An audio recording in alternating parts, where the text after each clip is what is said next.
Selamat mendengarkan podcast ini. Shalom saudara, kebenaran hari ini berjudul menikmati kesucian. Pasti semua orang tahu apa artinya menikmati dosa.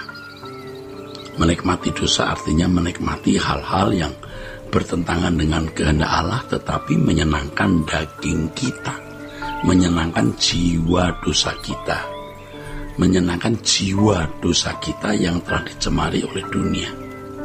Ya. Semua manusia telah jatuh dalam dosa, saudaraku. Ya. Orang-orang yang pasti hidup menikmati dosa, sehingga hal itu menjadi ikatan dalam kehidupan seseorang seperti sebuah candu atau selalu ketagihan untuk melakukan atau menikmatinya lagi. Ya. Saudara, berbicara mengenai candu ya saudara, makanan kesukaan juga bisa menjadi ikatan seperti candu. Apalagi alkohol dan narkoba berpotensi menjadi ikatan yang pada akhirnya benar-benar membunuh fisik sampai pada kematian. Jadi kalau makanan itu menjadi kesukaan, itu bisa menjadi ikatan, saudara, seperti candu. Ya, walau tidak sekuat alkohol atau narkoba, ya. Apalagi alkohol, narkoba, ya. Itu kalau alkohol dan narkoba berpotensi besar ya, menjadi ikatan berpotensi yang kuat ya, menjadi ikatan yang bisa membunuh ya.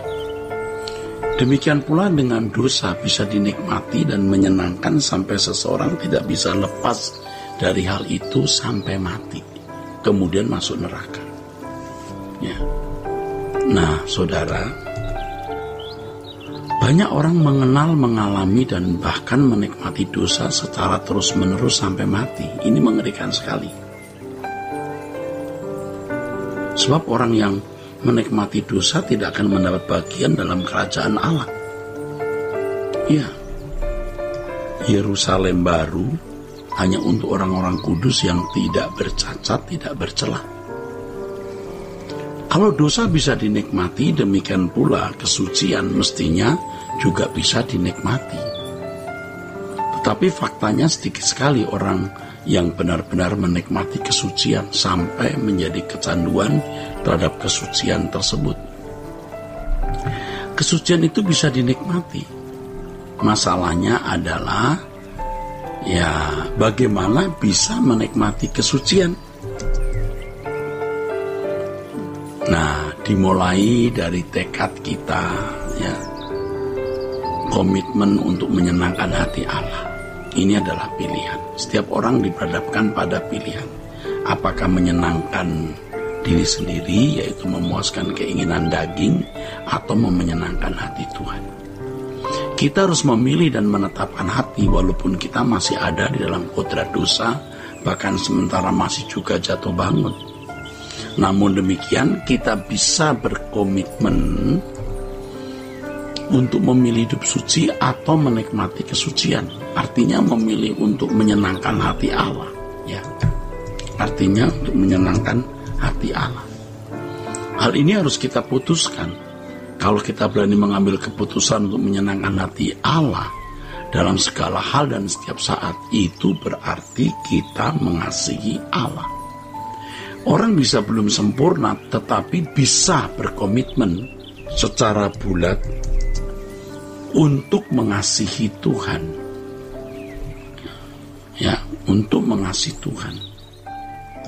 Orang-orang seperti ini, saudara, pasti dituntun Roh Kudus untuk bisa sampai pada kesempurnaan dalam perjalanan hidup dipimpin Roh Kudus, saudara. Seseorang akan mendapat banyak tantangan, godaan, cobaan, dan tawaran-tawaran kenikmatan daging.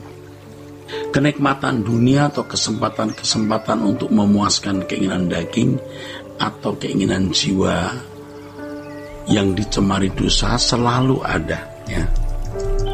Selalu ada kesempatan itu. Dalam hal ini, seseorang harus bergelut dan bergumul, ya. Tidak sedikit yang jatuh bangun, ya. Namun demikian, saudara, kita tidak boleh berhenti berkomitmen untuk mengasihi Tuhan. Kita tidak boleh berhenti berkomitmen untuk menyenangkan hati Allah. Komitmen kita untuk menyukakan hati Allah harus diupdate setiap hari.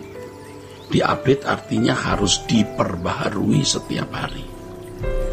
Selanjutnya kita harus berjuang bagaimana kita bisa menikmati kesucian secara permanen.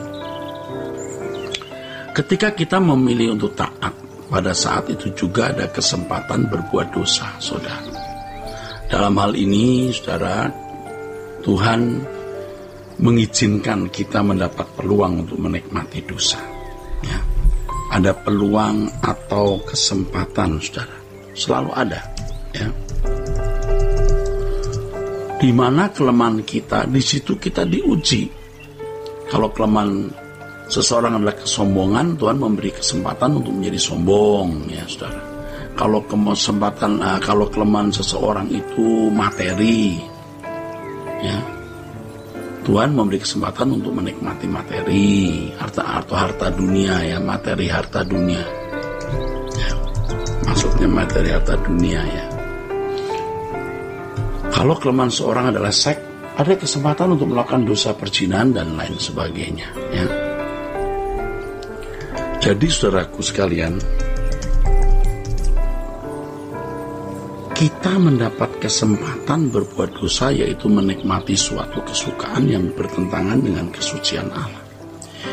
Nah, kita harus menolak dengan tegas. Untuk ini kita harus rela menyakiti diri sendiri, ya, demi menyenangkan hati Tuhan. Kalau kita mau memuaskan diri sendiri, maka kita tidak menolak perbuatan dosa tersebut. Selanjutnya hal ini akan menjerat dan menjadi seperti candu yang mengikat, saudara, ya. Menjadi seperti candu yang mengikat. Tapi kalau kita menolak dengan tegas perbuatan dosa, pada mulanya menyakitkan diri kita sendiri, tapi kalau itu terus berlangsung dalam hidup kita, akhirnya kita bisa merasakan kekudusan itu, nikmat dan sangat indah. Akhirnya menolak dosa bukan saja tidak menyakitkan diri sendiri, tapi menjadi kesukaan. Kita bisa menghayati kehidupan indah yang tidak bercacat dan tidak bercela. Ya, kita bisa menghayati kehidupan yang tidak bercacat, tidak bercela, dan itu indah sekali. Atmosfer kesucian itu harus kita nikmati.